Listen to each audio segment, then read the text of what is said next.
rather severely limit general aviation activity here. The first priority is going to be the commercial air carrier, and as capacity exists in the system, it'll take up the general aviation activity. Sky Harbor is a major airport for general aviation, and there's a lot of activity at Sky Harbor. There's going to be a lot of restrictions placed on the public. The pending air traffic controller strike set for Monday would severely limit the traffic at Sky Harbor, and along with delayed flights and long lines, you can bet there will be priorities. Commercial airlines at the top of the taxi for takeoff list, and general aviation, well, sandwiched somewhere in between or on the bottom. Would your company be restricted from taking off and landing here at Sky Harbor? Oh, probably somewhat. There's going to be a order of priority, but we think we'll fall in there someplace. But there's also the chance you won't fall in there somewhere. For private flights at Sky Harbor, and that may include air charter operations and flying schools, the answer to the problems of gate-holding procedures and long lines might be to get out while the getting's good. They will not have to remove their airplanes. If you know that you're going to need your airplane Monday morning, it probably would be advisable. Tim says in the event of an air traffic controller strike, Sky Harbor would not have the capacity to absorb all the private traffic, and that includes privately owned company planes. The corporate aircraft owner would probably want to move their airplanes out if they wanted to be able to be assured of departing and arriving without undue delays. Interestingly enough, general aviation does not normally rely on air traffic controllers, as does the commercial airline industry. So other than not being able to fly in or out of major airports like Sky Harbor, the pending air traffic controller strike would have little or no effect on general aviation. Johnny Banks, Cool News 10. Our first hint of chaos was when we entered the airport grounds and saw the long, long line of traffic trying to get out of the airport. Traffic like this is still a rarity at Sky Harbor, even though it is the 9th busiest airport in the nation. But vehicles today were bumper to bumper, and parking was next to impossible. My husband had to drop me off, and he took about half an hour to get a parking space. Well, at this time of the year, what'd you expect? I had trouble parking. Had to get up to the top level just to find a spot, yeah. Inside, things weren't much better. Terminal 3, noted for its spacious design, was very crowded. The baggage claim area was packed, and ticket counter lines sometimes stretched clear across the room.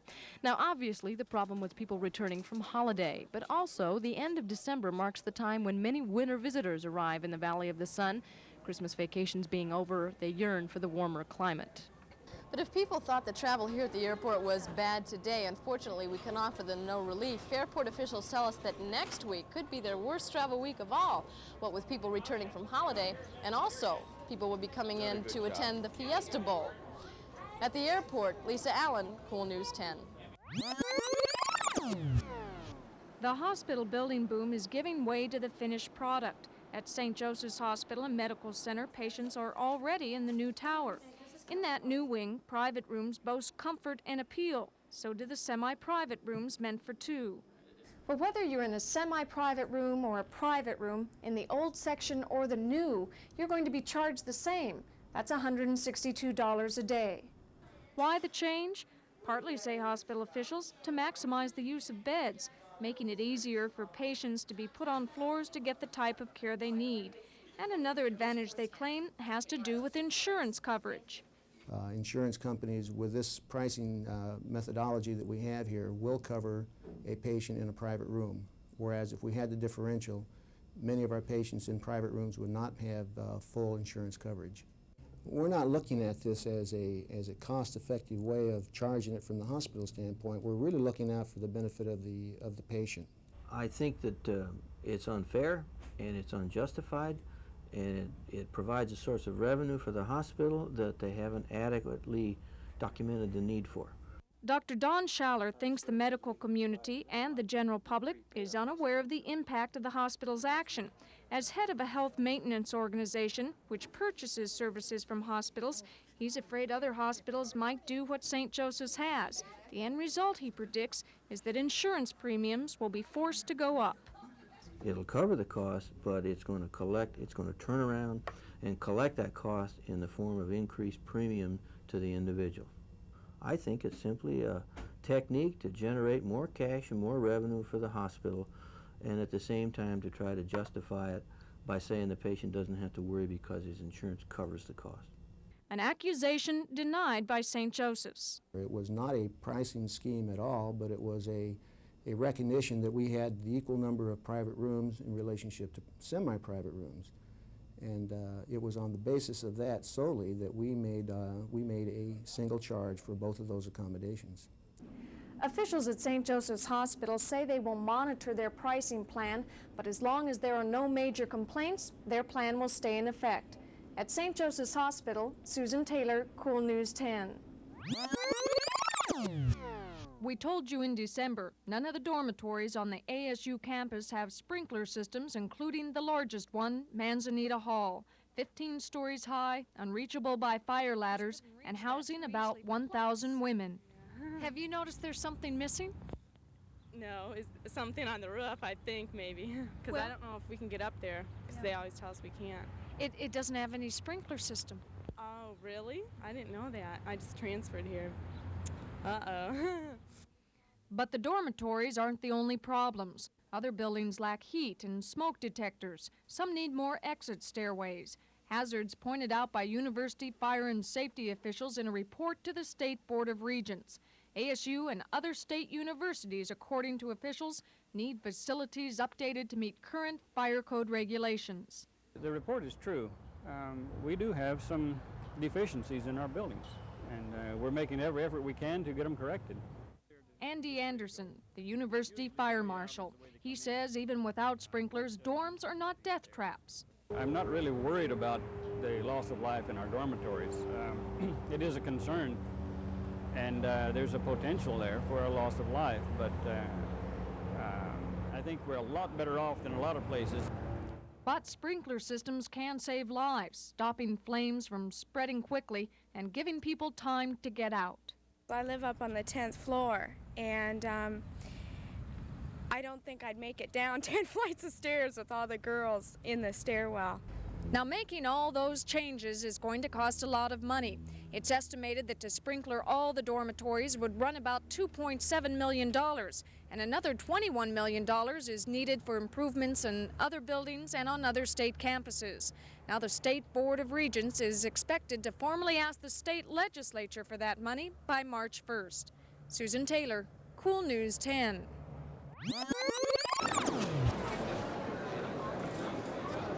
In just the past 6 years, the microcomputer has evolved from a boxed kit of wires and chips to a billion-dollar industry, with sales topping the 1 million mark. More than half of those sales from just two companies, Radio Shack and Apple. During most of that time, the emphasis has been on games. But just within the last 6 months, there's a new emphasis on making the microcomputer work for business. That change in emphasis was marked by the entrance of two of the biggest names in computers into the small computer field. IBM and Xerox have each recently introduced their challengers to the dominance of Radio Shack and Apple. But perhaps the most intriguing competitor in this young field is the portable Osborne 1. It doesn't have the disk capacity of the Radio Shack, it doesn't have the color capability of the Apple, and it sure doesn't have the name recognition of an IBM. What it does have is about $1,500 worth of business programs that come free with the purchase price, a purchase price which is hundreds of dollars less than any of its competitors. In fact, there were many in the field that said such a computer at such a price couldn't be built. But the truth of the matter, if you look at the specifications of what you get in this $1,795 package, it's no different to the things people are advertising for $6,000, $7,000, $8,000, $10,000. None at all. None. You think that this is the lowest price computer you'll ever see? You're wrong. They can go down in price. If I could do it, I'm no great genius. Anyone else could have. It was sitting there waiting to be done. They have legitimatized the market, I think both IBM and Xerox in their entries, and that's going to profit the whole market. A lot of people are going to say, it's time now, time to take a look. So what is Apple's main competition? The real competition for Apple is not IBM, it's not Tandy. Competition for apples is that. This is what people use. The computer is going to be the pencil of the next decade. It's an intellectual amplifier that lets you go farther than you could by yourself. Not easy. Pencil's not easy either. It's just been around longer. But it's an incredible tool, and it's going to change the world. It really is. Bert Kennedy, Cool News 10. Stacks of books, aisles of books, rows and rows and rows of books. Books getting pushed and books getting pulled. Books for the old and books for the young. Some 80 to 100,000 used library books being sold. This is the third annual Friends of the Phoenix Library book sale, and all these books library discards because of age or damage will draw quite a crowd this weekend for one reason or another. Because they're more interested in books instead of TV. As many kinds of books as there are people. There are books on sociology, psychology, and genealogy. One book buyer this morning purchased 6 telephone books, all from different cities around the country, to trace the family tree. Margaret Kitzmiller, on the other hand, let her fingers do the walking through a Baltimore phone book she purchased to locate long-lost relatives. My cousin, Mary Louise, who's married to Symington, who is a brother of the Symington who ran for president. Most books priced from 10 cents to about $2. The proceeds of this weekend's book sale will go to benefit the Phoenix Library System. All this money goes back, that we sell these books, it goes back to the library to buy new books. Johnny Banks, Cool News 10. Between the hours of 1 and 2 in the afternoon here at ASU, classes may not be quite as full as usual. And one reason may be because of what's going on behind these doors. These people are avid fans of General Hospital, TV's hottest soap opera.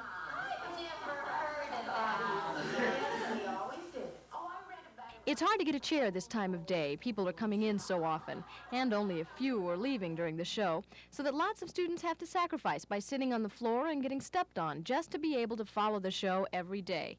Have you ever heard of anybody arranging their schedule, say, so that they're not taking classes at the time it's on? Me. Yeah, I did rearrange my schedule, except they changed the time on me, so gotta skip classes now. There is a love here that is hard to comprehend for those of us who do not or cannot watch soap operas. For some fans, perhaps it's like the documentation of their own family lives in some way, something so dear to them they couldn't miss it for anything. Lisa Allen, Cool News 10.